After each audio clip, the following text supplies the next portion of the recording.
Alright, science of the overlap. So to continue from the 369, Seta Square and Swizzy, right? Because I have to be complete with these breakdowns. Because, I'm letting you guys know right now, I haven't told you guys anything yet. You know what I'm saying? Like, there's so much more, you know what I'm saying? And I'm just giving y'all tips, you know what I'm saying? But it's like, also, because I gotta make sure that, this information is not out. You heard it here first. You understand what I'm saying? All this information you're seeing on Cosmic Optometry, whether it's on YouTube, TikTok, Facebook, Instagram, you know what I'm saying, wherever at, Rumble, wherever, anywhere, you understand what I'm saying? You heard it here first from the Cosmic Clock, 369, all that. So I gotta break down to you that, remember I showed you before in the ninth node, when you're going by the dimensions and all that, the ninth node right here is represented by the ninth dimension right here represented by this symbol right here.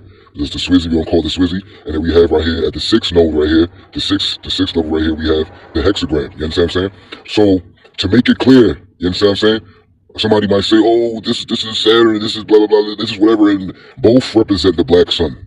Both are literal symbols representing the different frequencies and levels that you use the black sun, or you connect to the black sun. You gotta understand, when these world wars was going on and all that shit, it was power, it was a battle over power, over who's gonna rule on Earth with the black sun, using whether it was this side talking about the Vril, or it was this side talking about the Shekinah, or whatever they want to call the access to the psychoid, the perpetual twilight plane, or the electromagnetic forces, or whatever you want to call it. You understand what I'm saying? So just to make it clear to everyone that it doesn't matter what side it was going on. This side uses this symbol as well to subdue whoever's on this plane trying to turn their 9 to a 6. And this side uses this symbol as well to hold their rulership into place and to make sure that their cycle is continuing. You know what I'm saying? To make sure that their siphon is going on. You know what I'm saying? So whoever has hold on the tenet rules whatever's going on to maintain your connection with the 3 so you can rule on Earth as a sovereign 9 and make sure people are constantly hexed and siphoned. You understand what I'm saying? On this yellow sun grid beast plane. You understand what I'm saying? So you have the yellow sun grid and the perpetual twilight plane. You understand what I'm saying? Or the psychoid, the ether, astral, electromagnetic, whatever you want to call the unseen, whatever you want to call it. You understand what I'm saying? So at the end of the day, you got to understand that it doesn't matter what's going on, whether it's this symbol or that symbol, they both represent the black sun, and they both represent on Earth people understanding that I have to draw energy from the same energy that you need.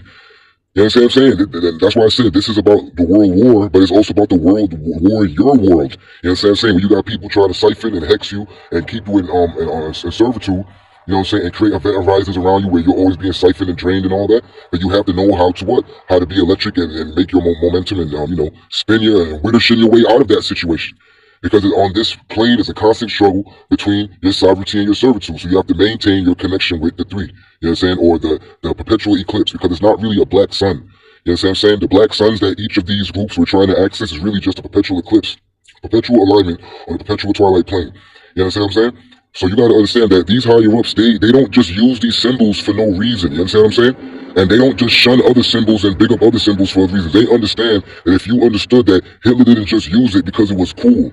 You know what I'm saying? It was to invoke a message, and also to literally to demonstrate wither-shin. You understand what I'm saying? Wither-shin, in your favor, and to break out of the hex, and to break out of the hex of whatever's going on. You know what I'm saying?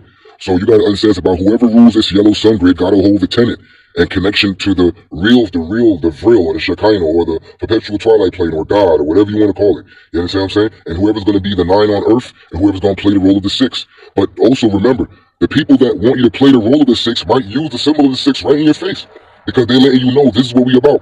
You understand what I'm saying? The other side might use this symbol to let you know we're trying to get out of this.